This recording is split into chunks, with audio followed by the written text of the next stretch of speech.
If you just joined us, you're late. Christmas is canceled. I bet it all on black. Lisa needs braces. I wasn't sure that I was going to be back with another Christmas review. I'm going to be honest. It's a lot more to make one of these than I was planning. But then I seen a sign. Something you may not know about Pista is I used to be an amateur stand-up comedian. And doing stand-up, you make connections with people who are more successful than you. And I still have some of these connections. I see them on Facebook posting about being successful while I make videos on YouTube. And so the other day I seen a post telling me that I need to watch a movie called To Have and to Holiday on the Hallmark Channel because a guy I know named Reed Price. Now, I know him. I think I've even met him personally. I'm not sure. Reed, if you watch this, that's pretty cool. What's going on? Can you comment if we actually met? I think we met. So I seen the movie and I'm like, I gotta watch it. Good. I know it's gonna be good. Somebody I know is in it. I love all the things that my friends do. So I had to watch it because I also love the Christmas movies. I'm in Christmas spirit this year, and I'm loving it. Ba-da-ba-ba-ba! It's fucking Christmas time. This thing is pissing me off. So I watched To Have and a Holiday, and I gotta say, I thoroughly enjoyed my time watching it. I'm not sugarcoating it because I know a guy that's in the movie. I just actually enjoyed. It was a nice little Christmas story. Sometimes we need a little Hallmark in our lives, okay? It starts and it's got this cool little Christmassy themed, like, remember Mario 3 where there's like the roulette thing where you gotta match up the body parts? It's kind of like that, but it's got like, you know, Christmassy thing, and it shows the cast, and then we see Reed Price's name, and I'm like, I know him. Stop the movie right there. We can go home. I know the guy. I seen his name in the credits. That's not the case. We got to watch the movie. It's a Christmas movie. It's Christmas time. And I was already at home. We didn't need to go home. I was already home. I watched it here. This isn't like a fancy studio or anything. I live here. So now the movie starts and we meet the main character. Her name is Celeste Palmer. She works in the fashion industry. She's daydreaming about becoming a fashion designer. Daydreaming, she's getting signed or whatever as a big time fashion designer. She's getting high praise. It's very obvious that she's daydreaming. Then it, cuts to reality. She's just working as like a temp at the fashion place, and it's like her last day. She's going to go home for holidays because it's a Christmas movie. She has to be going home. She's not already at home. If she's at home, then she's got to go somewhere. But because she's away from where she's from, we get it. It's a Christmas movie. Then we meet her boyfriend, Jason. He's there. He's like, I know you're leaving in like an hour. Before you do, we're going to just cram a whole Christmas into an hour. So there's like a little montage of them doing Christmas stuff and all that. And then he's like, you know what? Fuck it. I'm just going to go with you anyways and do real Christmas. Fuck my family. I see them all the time. I don't even like them. They're terrible people. Remember those words, lady. If you ever meet my parents, you're going to fucking hate them. They're the worst. So then we cut to her hometown where we meet her dad. He's a pastor and he is setting up for a Christmas festival, but he's also setting up his daughter for a dick appointment with her ex-boyfriend. He doesn't know about the new boyfriend, so he's just like, she's gonna be in town. Why don't you guys get back together? Give her the old... At some point, you see the pastor is beefing with the mayor about stuff, but then they kiss because it's his wife. Celeste shows up to the door with Jason, and mom and dad are surprised to see her. They're not They're not ready for her to have a boyfriend. And then they're at the dinner table, and the dad, he like sees his daughter, but she's just like it's like a vision of her when she was just a little girl. And it's kind of creepy because like I get what they're saying, because you know he's looking at his daughter and he still sees her as the innocent little girl that she once was, and now she's an adult and she's here with some dude.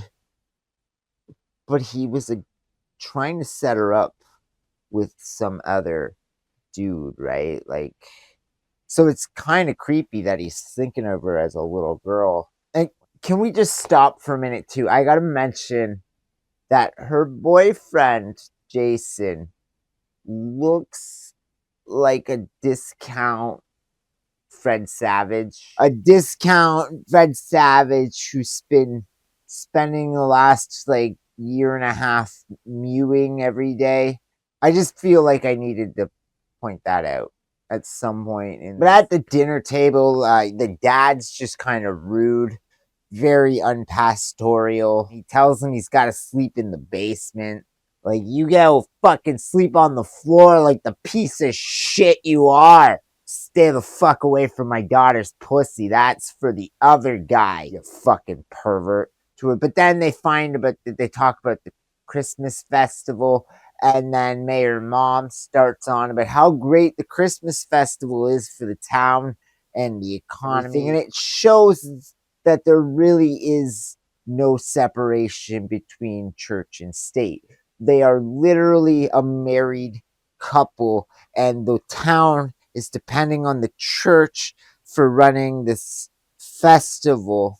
Literally none at all. And it's a Hallmark movie, so even at the end of the movie, you know that there's no separation. But at the dinner, it also comes up that the church is closing because it's falling apart and in need of major repair, and they got to get it fixed up, but they're broke for some reason. Celeste is pretty bummed about this, right? She doesn't, she always dreamed that she was going to get married in that church or something. So Jason's like, well, then let's get married. How about we get married before, like, for Christmas? It was just, the dude lives on the fly. He is like, let's just go. I'm gonna go with you for Christmas. Now we're gonna get married.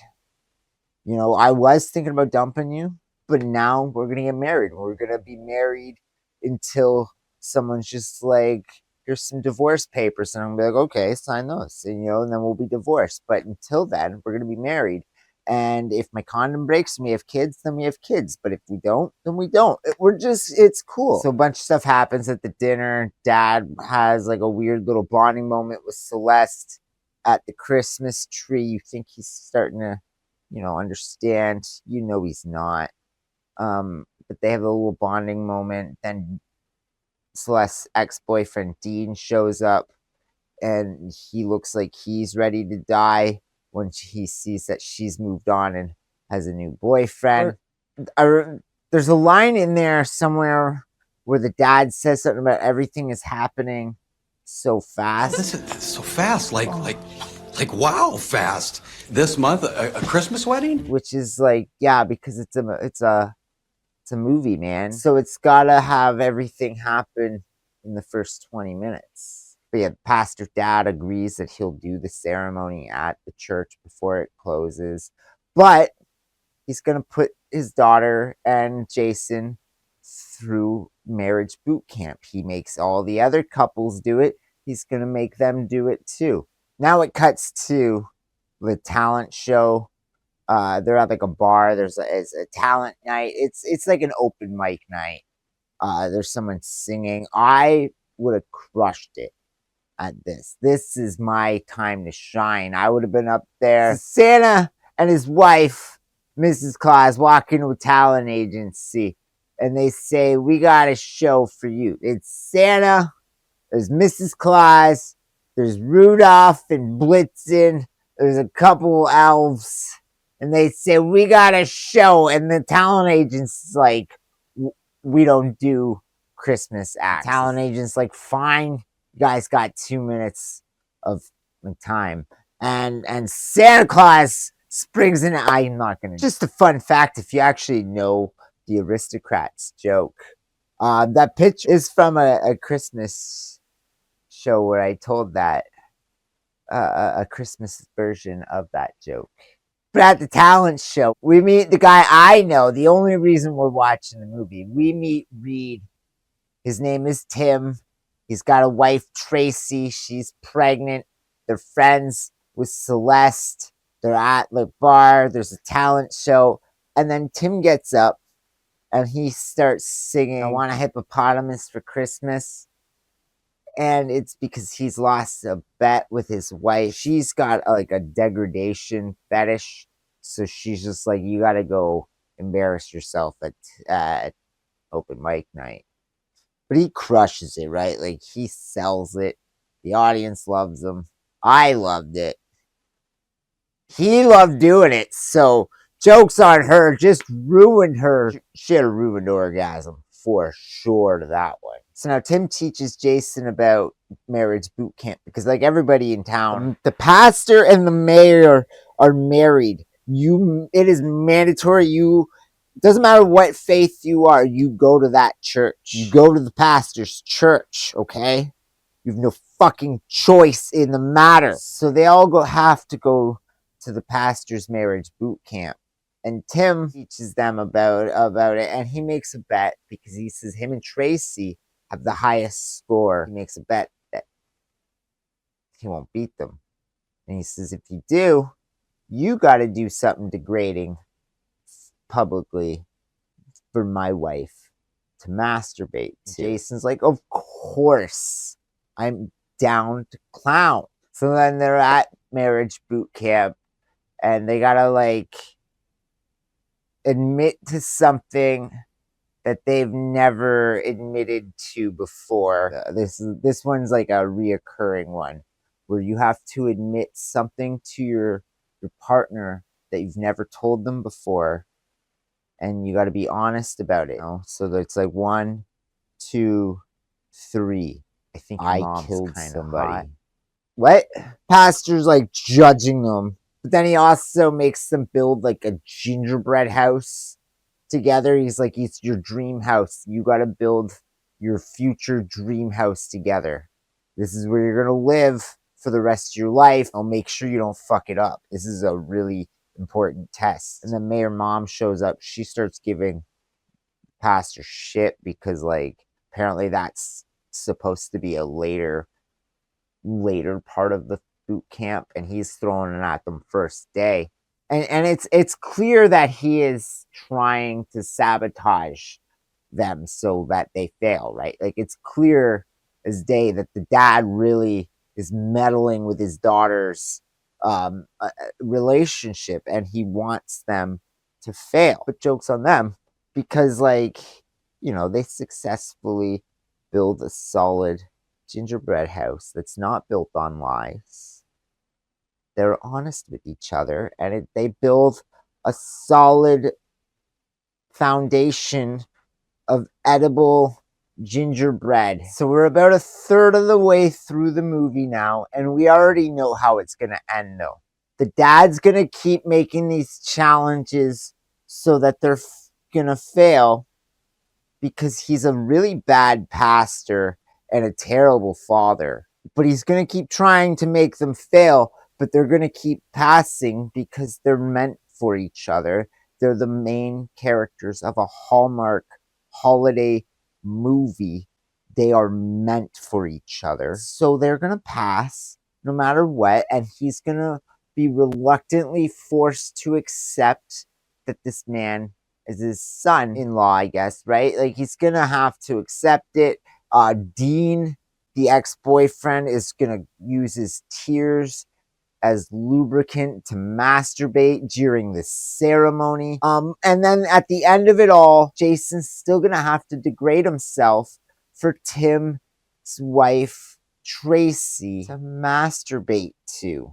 There's a lot of subtext to this that you have to just pick up on, and you get it, like, you get it. It's not in my notes, but there's like a part at the bar where Jason beats a guy at darts, and you don't think it's going to be like I didn't think it was like a notable moment, so I didn't write it down. But then it becomes a big notable moment because the man he beat in darts is the town's mailman, and he doesn't take losing lightly. So now the mail is all fucked up, which we will see in the next scene when we're at the clothing store that Celeste used to work for. She's there to meet her ex-boss. She wants to wear a dress from her ex-boss's shop.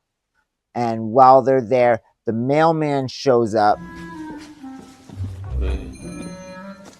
I didn't order this. And just gives her a fruitcake. And I love it because I thought the fruitcake trope was gone. The old cliched joke about the fruitcake and being delivered, and like everybody just gets a fruitcake and nobody sends it. Nobody knows where it comes from. You just get a fruitcake. And nobody eats it. Nobody wants it. Why do they make it? So now the whole town is mad at Jason because he beat the mailman at darts and now everybody's mail's all fucked up. Rather than getting mad at the mailman and complaining that he's not doing his job and, you know, getting him fired, or the fact that he's technically tampering with the mail if people are getting other people's, like if he's intentionally fucking with the mail, I believe that. Instead of doing something about that, they're just mad at Jason because he beat a guy he didn't at darts. He didn't know that you had to lose to. Nobody should have to tiptoe around the fact the man sucks at darts, man. If the guy sucks at darts, just make him accept the fact that he sucks at darts and make him get better. And not to fuck around with the mail, especially near Christmas. You don't fuck with the... I'm talking to you, Canada Post. There's a pointless scene. It's not pointless, but it doesn't have much to offer except for the fact that it's got this weird angle where it's like lower. The camera's lower than them, kind of looking up, but not like drastically, just enough. And it really emphasizes that Jason has a big nose. And that is all. But also then we find out Jason doesn't like the hot chocolate in town that everybody loves. So everybody hates him even more. They're already doxing him. Somebody literally doxed him by full name and address or something earlier. I think they just said from New York. But still, they're doxing the man, and he's doubling down. Yeah, fuck your hot chocolate too. Fuck your mail. Fuck your hot chocolate. Oh shit. Fuck about this town. Suck it. So now we're on day 2 of the boot camp. Dean, the ex-boyfriend, is there because he wants to be a pastor, but also he's got a vested interest in her failing because he wants to bang her still. They have her driving a golf cart blindfolded because, again, he's a bad pastor and he's a bad father. So she is driving blindfolded while he gives her like instructions on how to not crash. But, you know, the pastor really is setting them up for failure. So he wants them to crash. He would rather her die than marry this big-nosed scumbag. But just like the gingerbread house, they nailed it. Again, suck it, Tim and Tracy. You ain't gonna win this contest.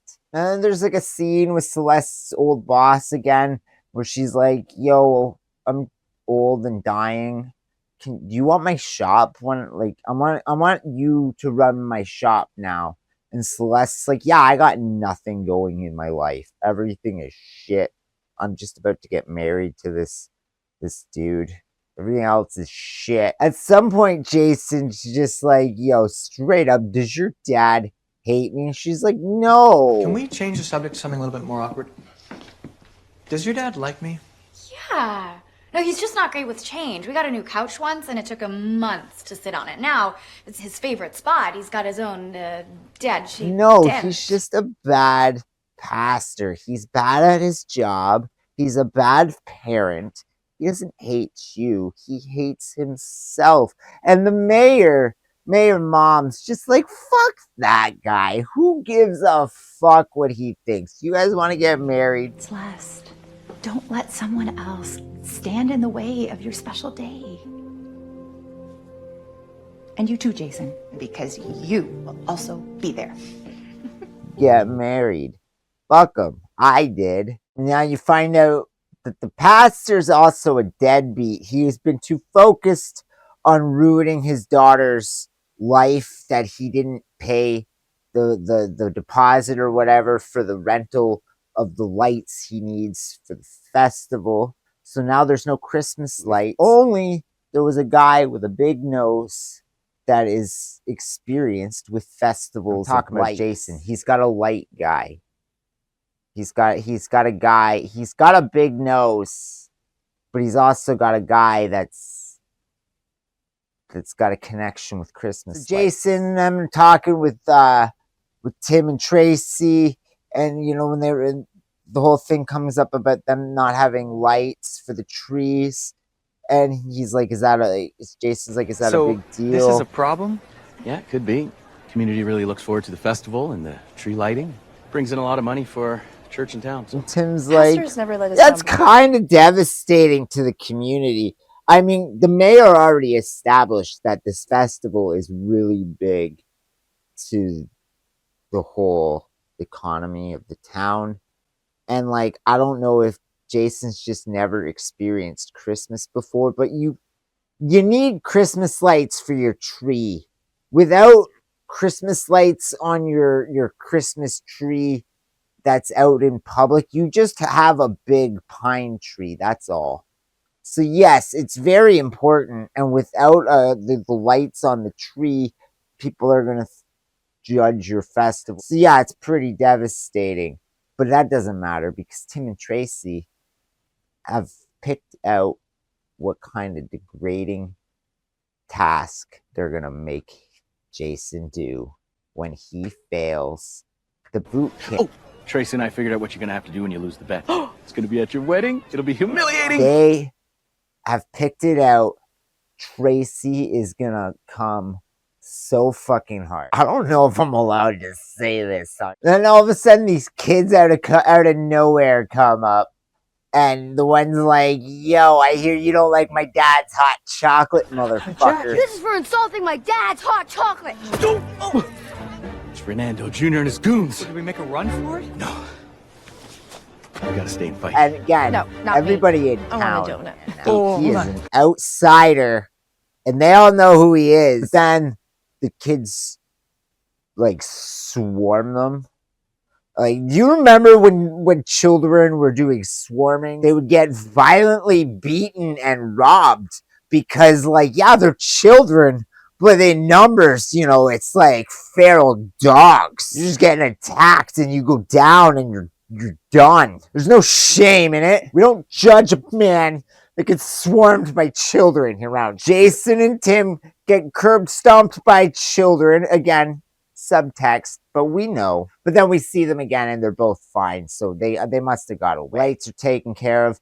The pastor is emasculated by the whole thing. So he goes in to be a little baby about it. He has another moment where he starts thinking about his daughter as a child again. And then she comes in and they have another bonding moment at the Christmas tree where you think maybe he's going to come around. Maybe he's going to learn and understand. But you know, we're not at that point of the movie yet. We're not ready for him to actually learn the lesson. So no, he doesn't. Pastor is giving him a chance. They're hitting it off a bit. The two of them, they're pounding back virgin eggnogs. They're getting fucking eggnog drunk. And again, I mean, like, there's no alcohol, just the nog. They're gonna have a really thick noggy. I love eggnog. I don't know why I'm. So they're pounding back the nog. The pastor lets Jason in on a secret. He also hates that fucking hot chocolate. But yeah, so the movie is like 3/4 of the way over. Everything's starting to come around now. The pastor gets, he loses at darts, so the mail gets fixed. Everybody's liking Jason again. The mail's good. The fucking hot chocolate guy's a dick. Who cares? He makes shit hot chocolate. It's not even hot. It's just chocolate. It's just liquid, watery. At the bar, Jason says something about, taking the pastor to see the Rockettes sometime in New York when him and Celeste buy like a house or whatever in New York. And then all of a sudden the pastor's mood changes. He doesn't like this. He was fine, but now he's not again. It's not like I told you, that second tree break wasn't the one. So day 3, he makes them do the confession thing again. Confessing things, being able to confess something to your partner that, you've never told them before, but you think is important. Like, your dad sexually assaulted me. I faked all my orgasms last night. First, I thought that was all of day 3 of boot camp, was just literally them doing this confession thing and the dad judging them on it. But no, then they have to go to a Christmas party where Jason is playing Santa and the kids are sitting on his lap and doing the experience with Santa, while Celeste is Mrs. Claus. She talks with a British accent for some reason. She's got a tray of the hot chocolate and she bumps into someone and like immediately burns him. Now the church is definitely going bankrupt. They didn't have enough money for repairs and the church is going to have to close down. And now they're going to have to deal with the lawsuits that are coming against them because she just spilled a whole tray of hot chocolate. Oh no, it's fine though. It must be the guy from town's hot chocolate because it doesn't burn them at all. Like they are fine. And they're not even mad that their clothes are now ruined with the hot chocolate because it's also Jason's parents. Well. Look who fucking decided to show up. So now they're back at the bar. And it's time for another part of the boot camp, the newlywed game. But instead of being private like it normally is, it's done in public in front of the whole town at the bar. And the contestants are Jason and Celeste, Jason's parents. All right, folks, your next question is, what is your desert island Christmas song? Lots of good ones to choose from here, but for some reason, I just can't seem to think of one right now. And Jason? The hosts of the newlywed game in this case is Tim and Tracy. So we know right away that it's all rigged because Tim and Tracy have they're biased. They need to win this bet. Tracy is just edging. Now, of course, as always, it backfires. Jason and Celeste nail it every round. Bam, bam, bam. They win. But after crushing it, they all leave the place, and Jason's parents, you hear, are gonna go get some hot chocolate because they love the hot chocolate. They're terrible people, so they're gonna go get some of that shit hot chocolate. Well, the pastor tells them he's got one more plan that they are down to fail. Everybody that does this one fails it, so you're fucked. You gotta plan a meal for a dysfunctional family, which is crazy because he does this for like everybody, right? Like, he does this for all the family, like these potential couples where they come to him for this boot camp that he makes them do, where then he does this task where he makes them cook food for him and his family to show up at their house and pretend to be dysfunctional. So, in order to get married in this town, you have to host a dinner where the pastor and the mayor and their family show up at your house for a dinner you have to host, pretending to be your family, and they act like complete assholes. This town is insane.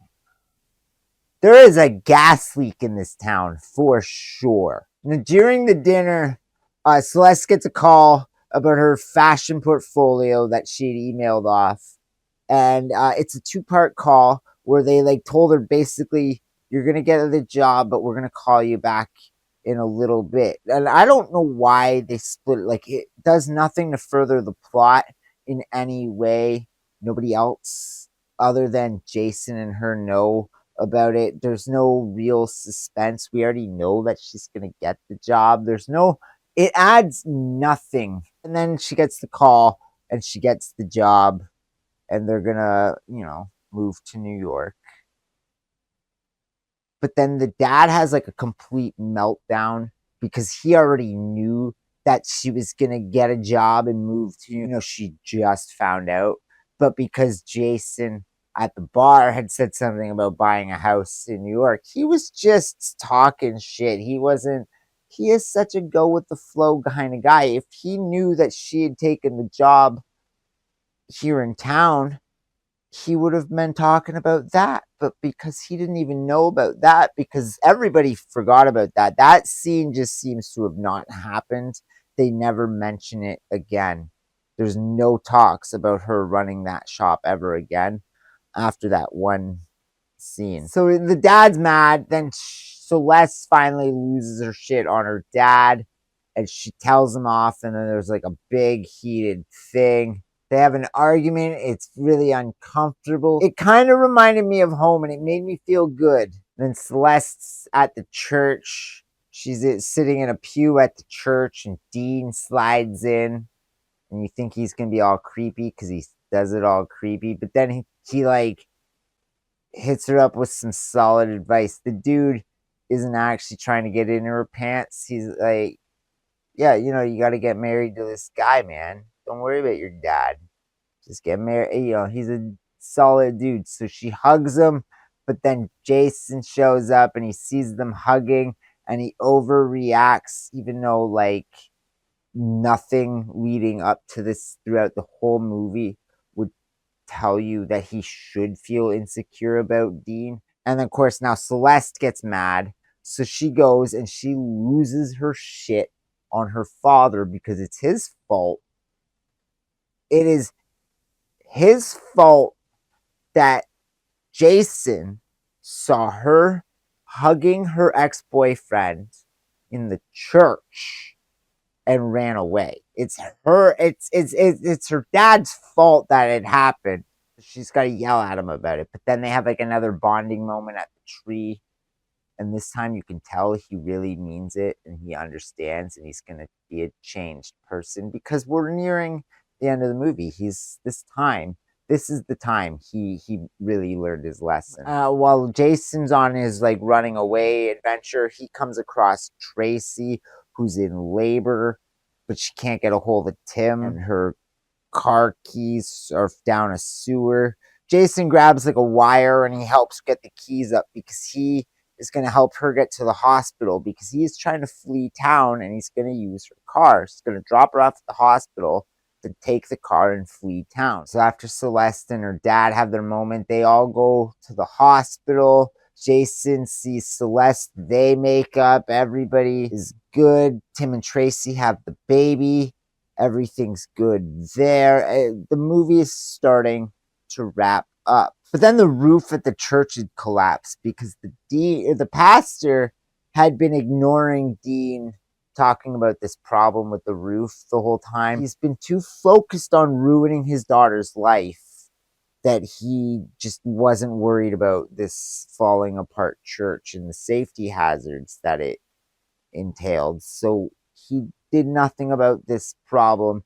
And then the roof collapsed. So now they can't get married before Christmas, but that doesn't matter. Like Jason's like, I'm a go with the flow kind of guy. I don't know if you've noticed that yet about me, but I don't really give a fuck. So we're just going to go with the flow. Next year, we'll get married. Next year, somewhere else. It's cool. Whatever. Christmas comes and, they're led out to a Christmas surprise. So I know I like to joke about my City Hall wedding, but even though it wasn't what I expected, and there were filing cabinets in the background of my wedding photos. It was still one of the happiest moments of my life. So She's actually at the shore house, and they've converted the inside of the shore house into a place for the wedding to take place. The last minute shotgun wedding. I know you said you guys were going to postpone the wedding, but that doesn't matter.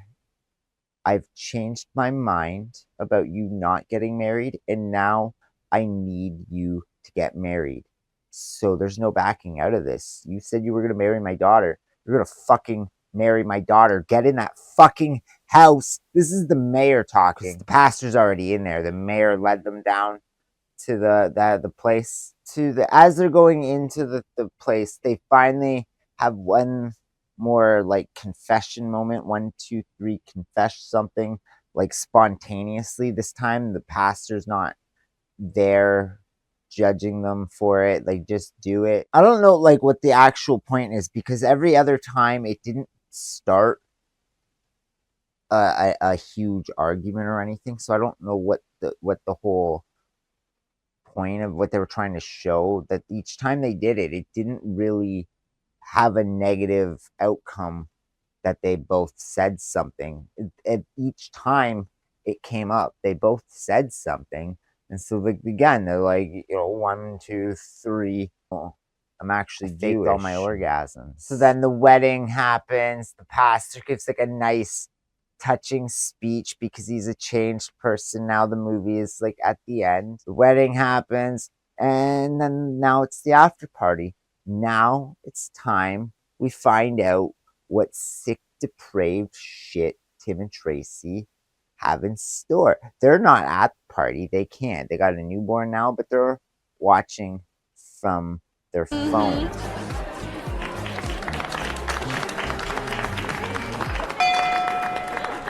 Time to cut a rug. What else? Well, you're married now, so you know what you have to do. They are definitely going to be masturbating to it this way, because they can just aim the phone up and you can't see what they're doing. And so you find out what are they going to do.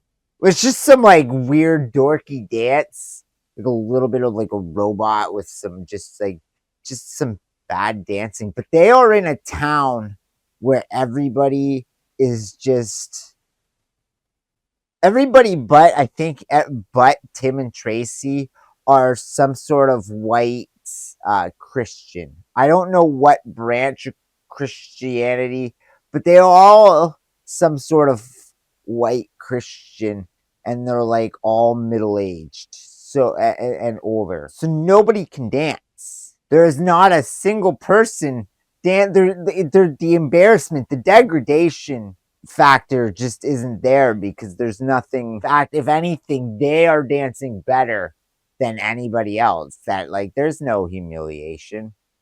Ruined orgasm again, Tracy. Suck it. So yeah, that's how the movie ended. There was no update on what, about the old lady, like her ex-boss, and what happened to her shop. No follow-up, nothing.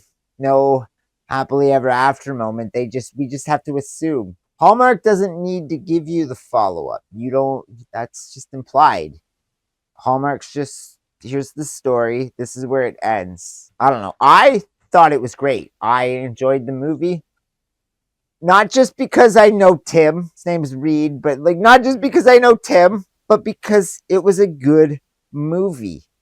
It is a Christmas movie. It had all the things that I like from a Christmas movie. It had Christmas in it. It had a movie. It had people. It had romance. It had comedy. It had Christmas. I'm just saying, Hallmark didn't let me down on this one like they do with their cards. I don't like their cards.